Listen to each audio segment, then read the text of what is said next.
के साथ हिमानी नथानी और आप देखना शुरू कर चुके हैं हॉट टॉपिक विद हिमानी, जिसमें आज मैं बात कर रही हूं देश में बढ़ते कोविड के मामले की।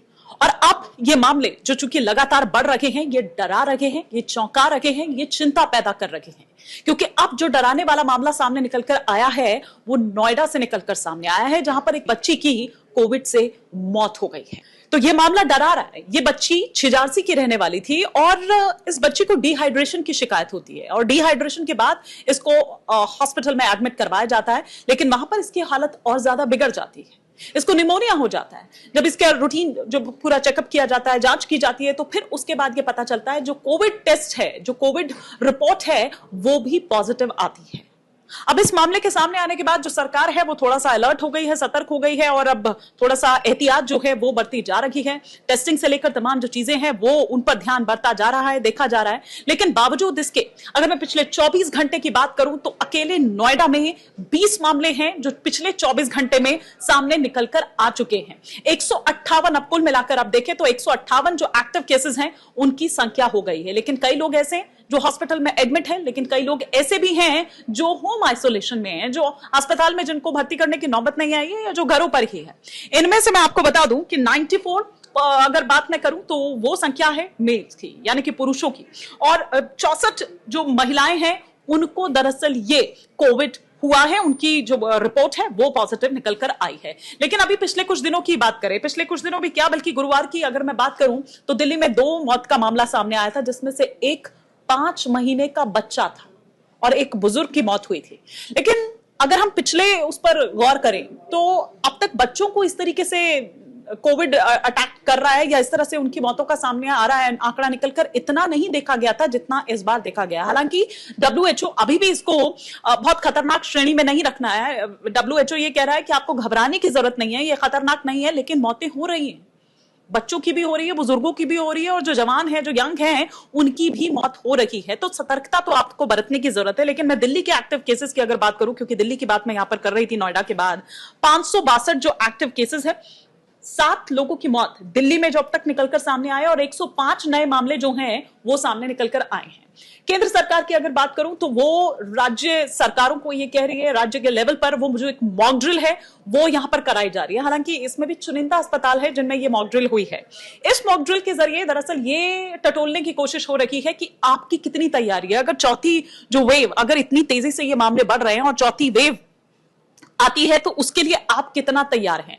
फिर उसको लेकर यह भी कि ऑक्सीजन सप्लाई को लेकर, साथ ही साथ दवाइयों की क्या स्थिति है उसे लेकर, इसके अलावा वेंटिलेटर्स की और बेड्स की क्या सुविधा है उसे लेकर दरअसल जो सरकार है वो इस मॉक ड्रिल के जरिए टटोलना चाह रही थी। और साथ ही साथ अगर बात करें पूरे देश भर से तो आप केरल में देखिए कितने मामले निकल कर आए हैं।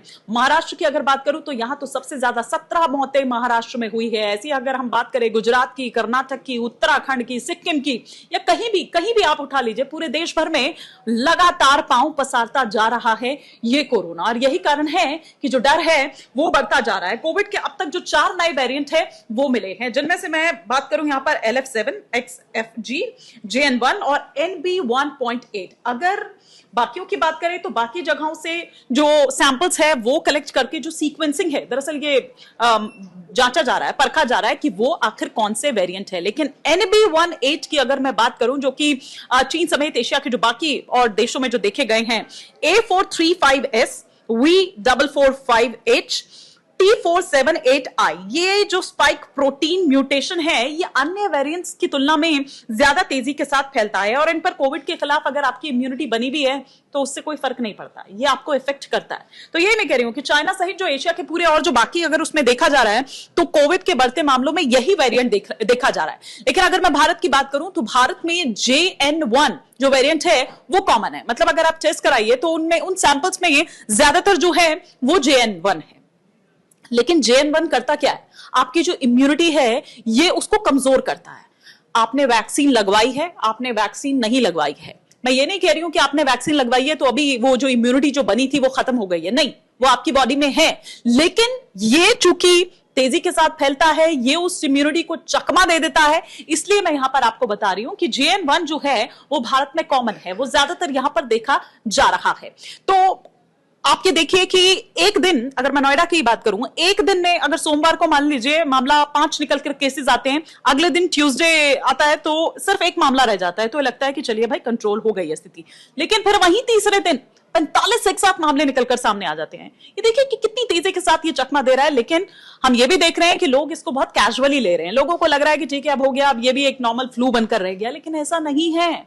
सतर्कता बरतनी जरूरी है। डब्ल्यूएचओ भले ही ये कहे, डब्ल्यूएचओ, कि ये उतना खतरनाक नहीं है, लेकिन मामले आ रहे हैं ना, विस्फोट हो रहा है ना एक साथ, तो सतर्कता आपको खुद बरतनी है। आप खुद सुरक्षित रहेंगे, दूसरों को भी तभी सुरक्षित रह पाएंगे। अपने बच्चों का, अपनी फैमिली का अपना ख्याल आप रखिए और बहुत ख्याल रखिए।